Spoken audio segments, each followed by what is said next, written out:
Game store chain GameStop reported healthy profits in the first quarter, with Mortal Kombat and Pokemon helping to lead the way. But the big question is whether the company can move from so-called boxed games into digital downloads. CEO Paul Raines joins us now here on Bloomberg West. You're in town from Grapevine, Texas. Great to have you here. So you did have one of your best quarters in history. Sure. But how can you make the transition from physical games to digital downloads? Yeah, it's the question, right, Emily, that we get asked a lot. But what we found is, at GameStop, we've spent the last 2.5 years as a team really repositioning the company to operate as a hybrid multi-channel retailer. And what we see is that consumers have these deep relationships with GameStop, and they're demonstrating hybrid behavior. So we are able to create digital businesses and acquire consumers to purchase digital products and physical products in our stores and on our online platforms. There seems to be a fear among analysts that GameStop could be the next Blockbuster. That might be a bit harsh, but what's your response to that? Yeah, we unfortunately, fortunately, we don't hear that as much anymore. We've launched a business. We developed a technology in partnership with Microsoft to sell digital content in our stores. We've also acquired 3 interesting online technologies. One of those is right here in San Francisco-based Kongregate.com, is a leading online game portal for casual games.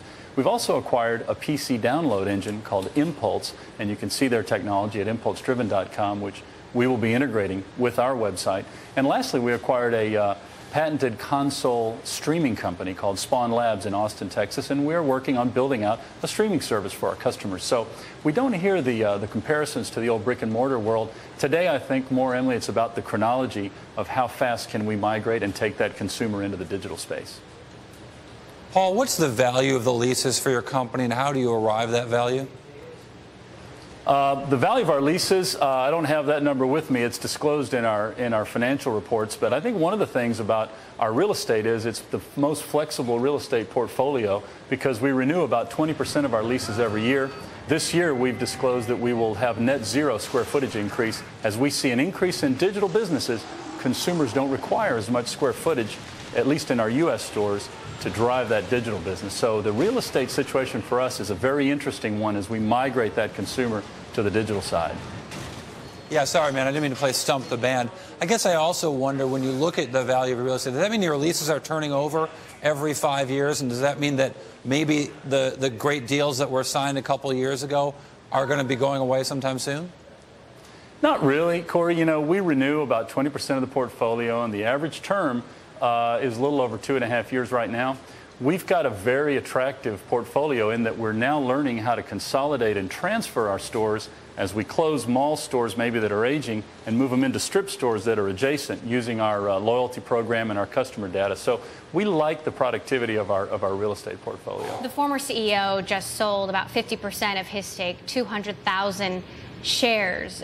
Does that imply a lack of long-term confidence? Well, a couple of things. Our executive chairman, Dan DiMatteo, that's really not 50% of his stake when you add in options and some other holdings. So, Dan is a very significant shareholder of the company, has been. He's one of our founders, and he's simply diversifying in retirement planning. I would say there's no one more engaged with our future than our chairman, so we're pretty confident about that. Did Zynga take you by surprise?